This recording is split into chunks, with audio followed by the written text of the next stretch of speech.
नमस्कार विद्यार्थी मित्रांनो, सेतू अभ्यासक्रम यातील जो इयत्ता 7वा वर्ग आहे, 7व्या वर्गातील इतिहास, भूगोल, नागरिकशास्त्र या विषयाचा आजचा 30वा दिवस आणि या 30व्या दिवसामध्ये सर्व विद्यार्थ्यांचं पुनश्च एकदा स्वागत आहे. आजच्या या दिवसामध्ये तुम्हाला माहिती आहे की या 45 दिवसांचा जो कालावधी दिलेला आहे, ज्या कालावधीमध्ये सेतू अभ्यासक्रम पूर्ण करायचा आहे, या 45 दिवसांमध्ये 3 चाचण्या ठेवण्यात आलेल्या आहेत. त्यापैकी पहिली जी चाचणी आहे ती तुम्ही या अगोदर दिलेली आहे 15व्या दिवशी. त्याचप्रमाणे आज जे आहे आपण दुसरी जी चाचणी आहे त्या दुसऱ्या चाचणीबद्दल बघणार आहोत, त्यावर चर्चा करणार आहोत आणि त्यातील प्रश्नांची उत्तरं सोडवून घेणार आहोत. यामध्ये प्रश्न पहिला दिलेला आहे बघा, इतिहास, भूगोल, नागरिकशास्त्र या तिन्ही विषयांचे मिळून प्रत्येक विषयांच्या बाबतीत तुम्ही या अगोदरची पहिली चाचणी दिली, त्यात लक्षात आलेलं आहे तुम्हाला की 15 गुणांची एक चाचणी असते. मग यामध्ये इतिहास, भूगोल, नागरिकशास्त्र तीनही विषय एकत्र आहेत सामाजिक शास्त्र या विषयामध्ये. मग अशा वेळी या तीनही विषयांवर 15 गुणांची एक चाचणी तयार करण्यात आली, ज्यापैकी 9 गुण जे आहेत ते इतिहास या विषयाला देण्यात आले आहेत आणि उर्वरित जे गुण आहेत ते भूगोल या विषयाकरिता ठेवण्यात आलेले आहे. तर पहिला प्रश्न जो दिलेला आहे, खालील तक्ता पूर्ण करा. यामध्ये गुप्त राजघराणे, वर्धन राजघराणे या राजघराण्यांविषयी जी माहिती आपण बघितली होती ती 6 वर्गातील कोणत्या पाठामध्ये बघितली होती, तर त्या पाठाकडे आपण वळूया. इथे काय विचारण्यात आलेलं आहे, राजघराण्यांची नावं देण्यात आलेली आहेत आणि राजघराण्यांच्या संस्थापकाचं नाव, राज्यविस्तार कुठपर्यंत केला आणि कार्य यांची माहिती तुम्हाला या बॉक्समध्ये लिहायची आहे. तर आपण त्या पाठाकडे वळूया. आपल्याला तिथे विचारण्यात आलेलं आहे संस्थापक. गुप्त राजघराण्याच्या संस्थापकाचे नाव जे आहे ते तुम्हाला लिहायचं आहे श्रीगुप्त. त्यानंतर त्याच्या खाली बॉक्स दिलेला आहे ज्यामध्ये तुम्हाला विचारलेलं आहे राज्यविस्तार. राज्यविस्ताराच्या बाबतीत लिहायचं झालं तर आपल्या लक्षात येत आहे की इथे श्रीगुप्ताच्या नंतर जे राजे होऊन गेलेले आहेत त्या राजांनी आपला राज्याचा विस्तार कसा केलेला आहे, तर तो राज्याचा विस्तार दर्शवताना इथे आपल्याला दिसून येत आहे की आसामपासून बघा, गुप्त सत्ता जी आहे आसामपासून पंजाबपर्यंत, तामिळनाडूमधील कांचीपर्यंत विस्तारित झालेली होती. त्याचबरोबर अजून लिहिताना लिहायचं आहे गुप्तांचे साम्राज्य वायव्येकडील माळवा, गुजरात आणि सौराष्ट्र या भागांमध्ये सुद्धा पसरलेले होते. आता गुप्त साम्राज्यामधील राजांनी केलेले कार्य सांगायचे असतील तर त्यामध्ये आपल्याला या ठिकाणी फाय्यान या प्रवाशाने जे दुसऱ्या चंद्रगुप्ताच्या काळामध्ये प्रवास वर्ण लिहिलेलं होतं त्याची कारणे लिहायचे. बघा, कार्यांमध्ये ही माहिती आपल्याला लिहिता येईल. प्रवाशांसाठी या नगरात अनेक अतिथीगृह तयार करण्यात आले, गरिबांना वैद्यकीय सेवा विनामूल्य उपलब्ध करून देण्यात आली, विहार व मंदिरे, भव्य अशी विहार व मंदिर बांधण्यात आली.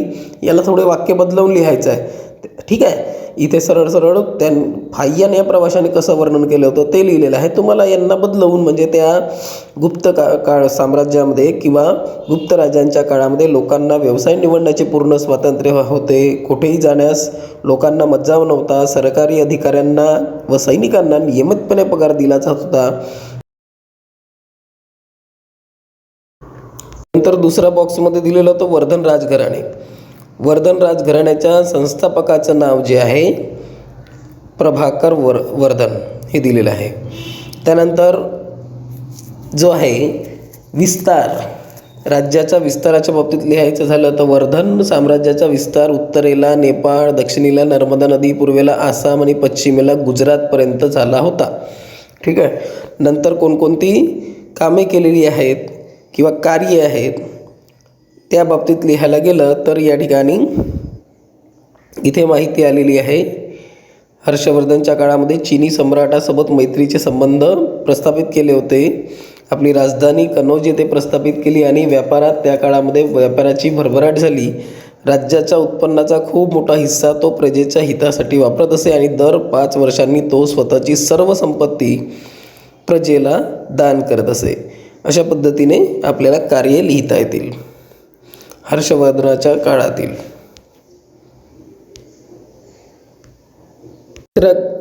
दुसऱ्या क्रमांकाचा हा जो प्रश्न आहे, दुसऱ्या क्रमांकाच्या प्रश्नात भौतिक साधने, लिखित साधने आणि मौखिक साधने लिहिलेली आहेत. भौतिक साधने तुम्हाला माहिती आहेत. भौतिक साधने या पाठामध्ये आपण म्हणजे त्या पाठांमध्ये अनेक भौतिक साधनांविषयी माहिती घेतलेली आहे. भौतिक साधने कशाला म्हणतो? ज्या वस्तू किंवा वास्तू असतात त्यांना भौतिक साधने म्हटलं जाते. मग त्यामध्ये किल्ले तुम्ही लिहू शकता, किल्ले, नाणी, त्याचबरोबर आणखी तुम्हाला अजून त्यामध्ये भर घालता येईल शिलालेख, अशा अनेक गोष्टींची तिथे तुम्ही माहिती लिहू शकता. ठीक आहे. तर ते नावं लिहायची आहे फक्त भौतिक साधनांची. इथे 3च बॉक्स दिलेले आहेत तर 3च लिहायचे, जसं मी 3 सांगितलेलं आहे. या व्यतिरिक्त सुद्धा तुम्ही अजून टाकू शकता. त्यानंतर लिखित साधनांमध्ये ताम्रपट आहे, ओव्या, पोथ्या, ग्रंथ यांचा समावेश लिखित साधनांमध्ये होतो. मौखिक साधनांमध्ये लोकगीते, आपल्याला माहिती आहे मौखिक साधनं जे दिली, लोकगीते, पोवाडे, ओव्या यांचा समावेश मौखिक साधनांमध्ये होतो. नंतरचा प्रश्न आहे, खालील प्रश्नांची उत्तरे लिहा. दुसऱ्या प्रश्नात 5 प्रश्न देण्यात आलेले आहेत. प्रत्येक प्रश्नाला 1 गुण देण्यात आलेला आहे. पहिला प्रश्न यामधला आहे, सम्राट अशोकाची लोकोपयोगी कामे सांगा.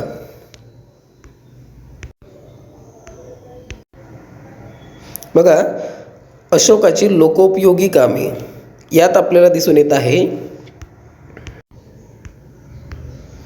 अशोकाने प्रजेसाठी सुखसोयी निर्माण करण्यावर भर दिला. उदाहरणार्थ, माणसांना तसेच पशूंना मोफत औषध पाणी मिळावे अशी सोय केली. अनेक रस्ते बांधले. सावलीसाठी रस्त्यांच्या दोन्ही बाजूंना झाडे लावली. धर्मशाळा बांधल्या. विहिरी खोदल्या. नंतरचा प्रश्न जो दिलेला आहे, धर्मनिरपेक्षता म्हणजे काय? याचं उत्तर आपल्याला नागरिक शास्त्राच्या पाठामध्ये मिळेल. बघा, नागरिकशास्त्रामधील सामाजिक विविधता हा जो दुसरा पाठ आहे, यामध्ये धर्मनिरपेक्षता याविषयी सांगण्यात आलेलं आहे.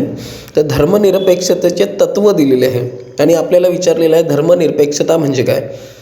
तर धर्मनिरपेक्षता म्हणजे काय हे सांगताना आपल्याला याचं उत्तर तयार काय केलं, व्याख्या कशी तयार करता येईल. तर सर्वांना आपापल्या श्रद्धेनुसार, बघा, सर्वांना आपापल्या श्रद्धेनुसार आपापल्या धर्माची उपासना करण्याचे स्वातंत्र्य असणे म्हणजेच धर्मनिरपेक्षता. त्याला अजून जोडू शकतो आपण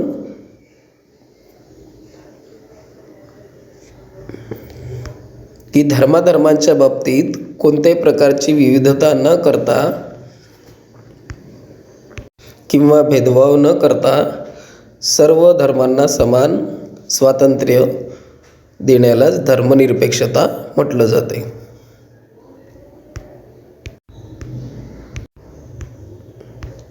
नंतरचा प्रश्न आहे, ग्रामपंचायतीच्या उत्पन्नाची साधने कोणती ते स्पष्ट करा.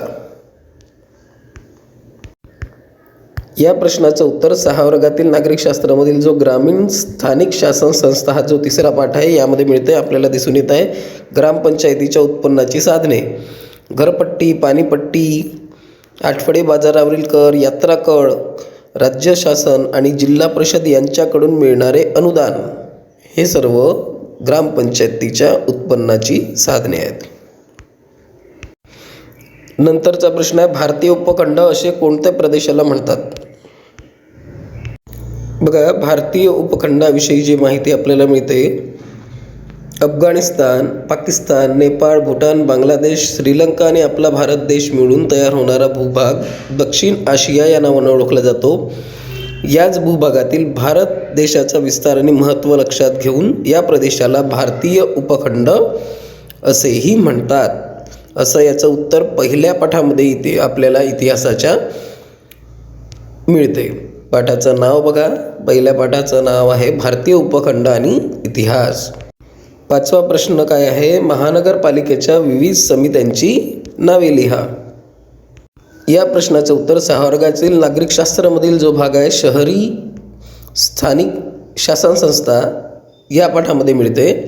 ज्यात आपण इथे खालच्या बाजूला बघितलं असता महानगरपालिका या उपघटकामध्ये आपल्याला महानगरपालिकेच्या समित्या दिसून येत आहेत. यामध्ये शिक्षण समिती, आरोग्य समिती, परिवहन समिती व त्यांपैकी काही महत्त्वाच्या समित्या आहेत हे म्हटलेलं आहे.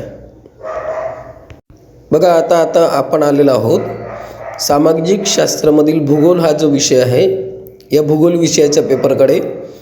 सेतू अभ्यासक्रमातील ही चाचणी 2, ज्यामधला आपला भूगोल विषय, इतिहास भूगोल आताच थोड्या वेळा पहिले आपण इतिहासाबद्दल थोड्या वेळा पहिले बघितलं. आता भूगोल विषयाच्या पेपरबद्दल बघूया.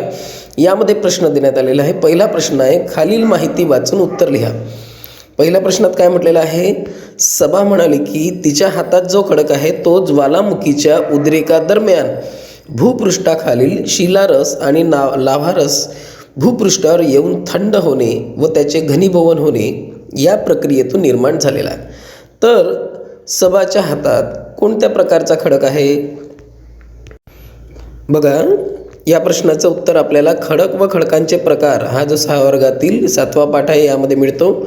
यात अग्निजन्य खडकाविषयी माहिती देताना आपल्याला दिसून येते. इथे म्हटलेलं आहे, सभाने जो खडक सभाच्या हातामध्ये आहे तो ज्वालामुखीच्या उद्रेकातून तयार होणाऱ्या लावारस थंड झाल्यामुळे निर्माण झालेला आहे. तर ज्वालामुखीचा उद्रेकातून निर्माण होणारा जो लावारस आहे तो थंड होऊन त्याचे घनीभवन जे होते, या प्रक्रियेतून निर्माण होणाऱ्या खडकांना काय म्हटलं जाते? अग्निजन्य खडक. म्हणजेच याचं उत्तर लिहिलं जाईल अग्निजन्य खडक. नंतरचा दुसरा जो प्रश्न आहे त्यामध्ये म्हटलेला आहे, वृषाली म्हणाली की महाराष्ट्रातील सर्वाधिक दक्षिणेकडील अशा जिल्ह्यात राहते की त्या जिल्ह्यात सर्वाधिक प्रमाणात जांभा खडक आढळतो. तर वृषाली कोणत्या जिल्ह्यात राहते? या प्रश्नाचं उत्तर आपल्याला हे खडकांचं जे वितरण दिलेलं आहे प्रमुख खडकांचं, या नकाशावरून लक्षात येईल. इथे जो जांभा खडक होता तो लाल रंगामध्ये दाखवण्यात आला होता आणि जांभा खडक हा आपल्याला या नकाशामध्ये इथे लाल रंगामध्ये दिसून येतो. आणि जांभा खडक रत्नागिरी आणि सिंधुदुर्ग या 2 जिल्ह्यांमध्ये आपल्याला आढळून येतो. इथे सुद्धा त्याचा उल्लेख केलेला आहे की जांभा खडक रत्नागिरी व सिंधुदुर्ग या 2 जिल्ह्यांमध्येच महाराष्ट्रामध्ये आढळून येतो. मग महाराष्ट्रामध्ये आढळून येतो तर जे त्या मुलीविषयी प्रश्न विचारले आहेत त्याच्याकडे पुन्हा एकदा जाऊया. आता आपल्याला 2 जिल्ह्यांची नावं मिळालेली आहेत, रत्नागिरी व सिंधुदुर्ग. मग नेमकं उत्तर कोणतं लिहायचं? तर आपण प्रश्नाचं चांगल्या प्रकारे वाचन केलं असता आपल्या लक्षात येते की इथे काय म्हटलेलं आहे, वृषाली सर्वाधिक दक्षिणेकडे, महाराष्ट्रातील सर्वाधिक दक्षिणेकडील जिल्ह्यामध्ये राहते. मग या नकाशात सर्वात दक्षिणेकडील जो जिल्हा आहे दोघांपैकी कोणता दिसून येतो, रत्नागिरी की सिंधुदुर्ग? तर बघा, दक्षिण दिशा आपल्याला माहिती आहे, नकाशामध्ये आपण दक्षिण दिशा ही अशा पद्धतीने खालच्या बाजूला दर्शवतो. इथं नकाशामध्ये आपल्याला दिशासुद्धा दाखवलेल्या आहेत. तर यामध्ये सगळ्यात खालच्या बाजूला असणारा जिल्हा जो आहे तो आहे कोणता आहे? सिंधुदुर्ग. म्हणजेच वृषाली कोणत्या जिल्ह्यामध्ये राहते? सिंधुदुर्ग जिल्ह्यामध्ये राहते. झूम करून पुन्हा तुम्हाला दाखवतोय बघा, सिंधुदुर्ग जिल्ह्यामध्ये राहते, सर्वात दक्षिणेकडे असणारा जिल्हा. बघा, नंतरचा प्रश्न आहे, काय म्हटलेला आहे, खालील तक्ता पूर्ण कर. तक्त्यामध्ये काय दिलेलं आहे? अनुक्रमांक उदाहरणार्थ 1, 2. उदाहरणार्थ 1 सोडवून दाखवलेला आहे. खडकांचा प्रकार, अग्निजन्य खडक तर मूळ खडक. अग्निजन्य खडकांचा जो मूळ खडक आहे तो बेसाल्ट. आता असेच तुम्हाला आणखी खालच्या बाजूला खडकांचे प्रकार 1 दिलेला आहे अग्निजन्य. मग त्यापैकी अजून एक मूळ खडक कोणता तयार होतो तो या रिकाम्या जागेमध्ये आपल्याला लिहायचा आहे. त्यानंतर चुनखडक हा मूळ खडक आहे, तो कोणत्या खडकापासून तयार होतो ते आपल्याला लिहायचं आहे. आपण त्या पाठामध्ये शिकलेलो होतो की जे खडक तयार होत असतात त्यांच्यापैकी काही खडकांची निर्मिती नंतर रूपांतरित झाल्यानंतर तयार होत असते, अशा पद्धतीने होते. आणि काही खडक हे मूळ स्वरूपात म्हणजे पहिल्या प्रक्रियेमध्येच तयार होतात. तर त्यापैकी आपण आता बघूया मूळ खडक. अग्निजन्य या प्रकारामधला एक उदाहरण दिलेलं आहे. दुसरं एक उदाहरण आपण इथे लिहिणार आहोत. बघा, याचं उत्तरसुद्धा त्याच पाठामध्ये खडक आणि खडकांचे प्रकार याच पाठामध्ये दिसून येते. यामध्ये बघा, अग्निजन्य खडक हा जो आपण या ठिकाणी असा चार्ट बघितला, तक्ता बघितला, तर या तक्त्यामध्ये आपल्याला खडक आणि खडकांचे वितरण दर्शवलेले आहे. यामध्ये खडकांचा प्रकारापैकी अग्निजन्य दिलेलं होतं आणि उदाहरणामध्ये बेसाल्ट हे दाखवलेलं होतं. अजून अग्निजन्य पुन्हा खडकांचा प्रकार आणि मूळ खडक विचारलेला होता. त्या रिकाम्या जागामध्ये आपल्याला लिहिता येईल ग्रॅनाइट. अग्निजन्य खडकांपासून 2 प्रकारचेच मूळ खडक तयार होत असतात, एक आहे बेसाल्ट आणि दुसरा आहे ग्रॅनाइट. त्यामुळे बेसाल्ट तर ऑलरेडी एक्झाम्पलमध्ये दिलेलंच आहे, दुसरा आपण लिहिणार आहोत इथे ग्रॅनाइट. इथे आपण उत्तर लिहिलेलं आहे ग्रॅनाइट. आता बघा, दुसरं उदाहरण दिलेलं आहे, त्यामध्ये खडकांचा प्रकार विचारलेला आहे आणि मूळ खडक दिलेला आहे चुनखडक. आता त्याच तक्त्याकडे आपण जाऊया. त्या तक्त्यामधून बघू आपण की मूळ खडकामध्ये चुनखडक जो दिलेला आहे तो कोणत्या खडकांच्या प्रकारांमध्ये मोडतो. बघा, तक्त्याचं निरीक्षण केलं असता आपल्याला चुनखडक हा मूळ खडकाच्या प्रकारामध्ये दिसून येतो. तो कोणत्या खडकाच्या प्रकारासमोर हा दाखवलेला आहे? स्तरित. म्हणून याचं उत्तर त्या रिकाम्या जागामध्ये लिहिलं जाईल स्तरित खडक. म्हणजेच या रिकाम्या जागेमध्ये उत्तर येईल स्तरित. यानंतर तिसरा प्रश्न आहे, काळजीपूर्वक लक्षात घ्या काय दिलेलं आहे. प्रश्न 3 मध्ये तुझ्या मित्राने पाणी पिण्याकरिता एक पाणी पिण्याचे पात्र, ग्लास, पेला किंवा तांब्या भरून पाणी घेतले. त्यातील एक घोट पाणी पिऊन उरलेले पाणी तो फेकून देत होता. तेव्हा तू त्याला म्हटले की पाणी अमूल्य आहे, ते असे वाया घालवू नये. त्यावर तुझ्या मित्राने तुला म्हटले की अरे, पृथ्वीवर 71% पाणी आहे. महासागरांमध्ये अमाप पाणी असताना कशाला चिंता करायची. आता तू त्याला पाण्याचे महत्त्व कसे समजावून सांगणार. याविषयी सुद्धा आपण त्या एका पाठामध्ये माहिती घेतलेली होती की जे पृथ्वीवर 71% पाणी उपलब्ध असलं तरीसुद्धा आपल्याला वापरण्यायोग्य पाण्याचं प्रमाण अतिशय नगण्य कमी आहे. ते आपल्याला पुरेसं असलं तरी, सर्व सजीवांसाठी पुरेसं असलं तरी पण वाढती लोकसंख्या आणि मानवाचा जो हव्यास आहे याचा परिणाम म्हणून त्यावर सुद्धा आपल्याला टंचाई किंवा धोका निर्माण झालेला आहे, पर्यावरणाला धोका निर्माण झालेला आहे. तर एवढं लिहिण्यापेक्षा आपण या प्रश्नाच्या महत्त्वाच्या मुद्द्यांकडे जाऊया आणि त्याचं उत्तर तेवढं मोजकं लिहू. या प्रश्नाचं उत्तर लिहिताना आपल्याला इथे माहिती दिसून येत आहे की पृथ्वीच्या एकूण पाण्यापैकी 71% जे म्हणजे आपल्या पृथ्वीच्या 71% भागा पाण्याने व्यापलेला आहे. मग अशावेळी आपल्याला